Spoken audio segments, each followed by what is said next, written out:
제가 여성 정치인에 관련해서 얘기를 했었죠. 처음 영상에서. 근데 뭐 여성 정치인이 적은 이유가 남자가 좀 더 야망을 품고 있는 게 많다. 여성보다 남자가 좀 정치하려는 사람이 많아서 그렇다라고 하셨는데, 지금 집권 여당인 더불어민주당이 지난번 지방선거 때 광역단체장 후보 17명을 쫙 냈습니다. 강원도, 경기도, 뭐 서울 어디. 근데 그 17명 모두가 남성이었습니다.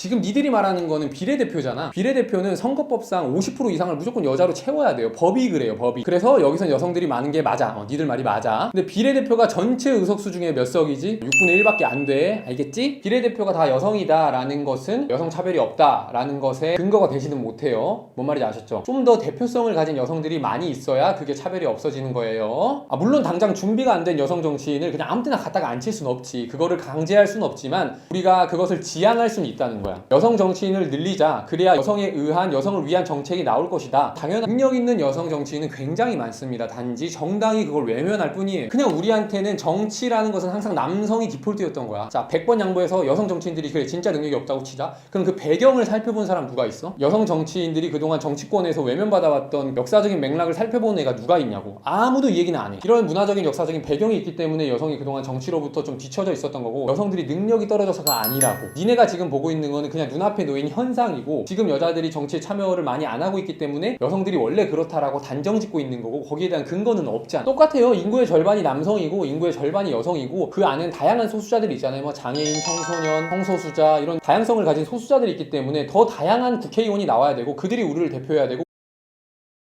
You've got only 7 women running the top FTSE 100 companies. Yeah.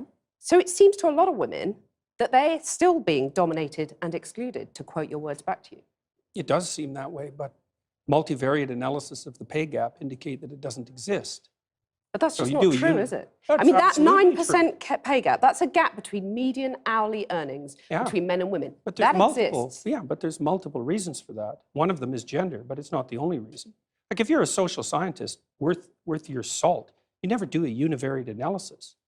Like you say, well, women in aggregate are paid less than men. Okay, well, then we break it down by age, we break it down by occupation, we break it down by interest, we break it down by personality, saying that the claim that the wage gap between men and women is only due to sex is wrong, and it is wrong.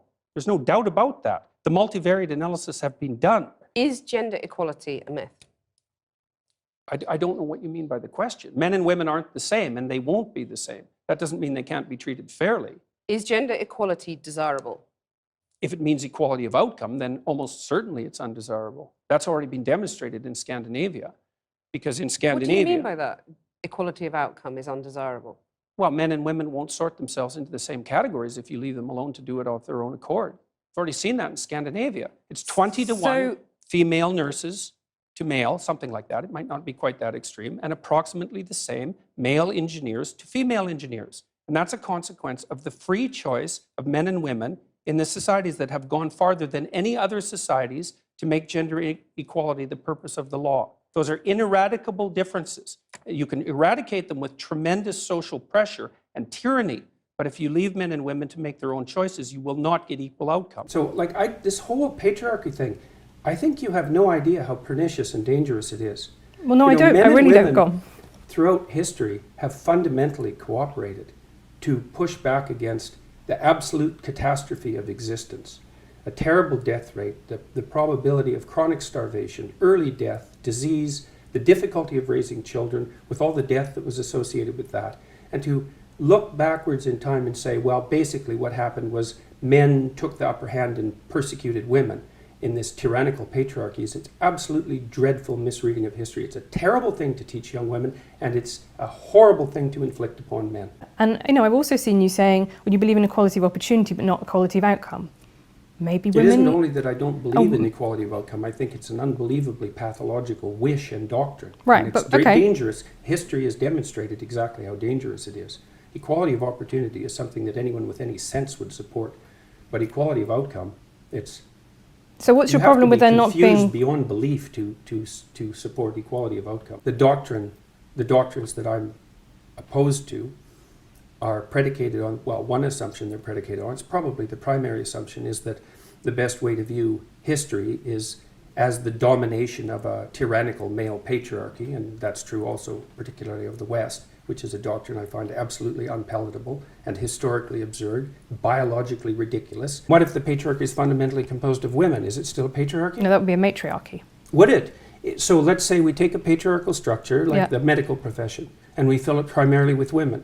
Is it then a matriarchal structure? What makes it a patriarchy to begin with? Is it the hierarchical structure? Is it the fact that it's mostly men? Is it the sociological structure? Or is it the fact that it's mostly men? Well, I think that's really interesting because male primary school teachers, for example, only 15% of them are men. And I interviewed some of them for my book. And you know what? They report exactly the same things that women do in male-dominated offices, right? They say, people have conversations that I feel excluded from. I feel stigmatized, like I shouldn't be here. People look at me askance when I say I'm a primary school teacher and I'm a man. You know, they kind of reel back. We all make those implicit associations. So if it is a structure that's dominated by women, then it's also a tyrannical patriarchy. I think in that case, then men have a way of, they should be able to complain about the fact that a very female-dominated office leaves them feeling out too. Yeah, feeling left out So too. how do we get something that isn't a tyrannical patriarchy? If it's composed of women, then it's a tyrannical patriarchy, and if it's composed of men, it's a tyrannical patriarchy. We're kind of out of options. Right, but, well, or you can have an office in which a blend of people of both So if sexes it's work. 50-50, then it's not a tyrannical patriarchy. No, not 50-50. I'm saying that people... 40-60. I'm saying that there is clearly, when there's only 15% of male primary school teachers, they do feel marginalised and excluded. So you think the defining hallmark of a tyrannical social structure is the predominance of one gender, and if that was relatively equalised, then all of a sudden it would be a free and open institution. I don't think that male primary school teachers are being tyrannised. I do think they are being marginalised, and I do think that they feel excluded. The priorities are, it's a rigged game because only women are the ones who are able to procreate. So what do we answer to that? Of course it's a rigged game.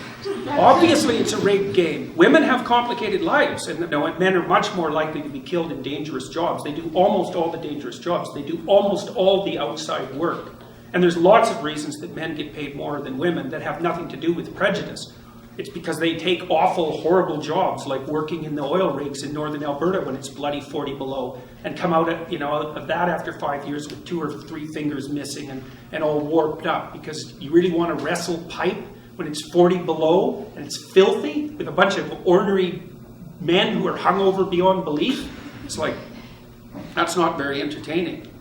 So yeah, I mean, each gender, each sex has its own unfairness to deal with, but to think of that as a consequence of the social structure, it's like, come on, really? What about nature itself? And this is something that seems to be completely invisible on the left side of the political spectrum. It's like, of course you're bloody oppressed and your life is full of suffering, obviously. But to think about that as a direct consequence of unjust social structures is just moronic. It's really all about their decision, or might structures not play a role here? One doesn't have to be structures completely definitely mad play to a think role. this, right? No. What you have to be completely mad is to reduce the whole thing to gender and to assume that it's a consequence of oppression. There's multiple factors at play, and prejudice is one of them. The question is to what degree prejudice, or an arbitrary categorization, let's say, and the lack of provision of opportunities for women is contributing to the pay gap, and to what degree other factors are contributing. So there's other factors. Like I said already, men are much more likely to do dangerous jobs. They're also more likely to do jobs that scale. So If you took out working with heavy machinery, which some women do, but more, we will say, right, more men will elect to do that. There's quite a lot of things in there where they're being nudged. We're all nudged throughout our life to certain choices. We don't have to accept the nudge. But then would you accept that women have lacked opportunities, that they've lacked, the nudge has not operated in the same way? So for you to say, going through a number of gates in life, and some of them are wider than others. It's complicated. I mean, I think men were directed down narrow pathways in ways that women weren't. So, for example, they were much more likely to be conscripted into wars, for example, which actually happens to be a non-trivial phenomena because it resulted in the deaths and the demolition of many men. And so both sexes are subject to the arbitrary strictures of culture. And perhaps you could argue that women had the worst time of it, although it's not that easy an argument to make. I would say that the extra pressures of child rearing and the inevitability of pregnancy played a very large role in that, and we didn't deal with that effectively till 1960. And so one of the things that I really don't like about the women were oppressed by men throughout history narrative is the fact that both men and women were terribly oppressed by nature throughout history, and that's not being factored into the equation. And I think that what men and women did for most of history, the decent ones anyways, was team up and partner up and try to make life the least amount of miserable for both.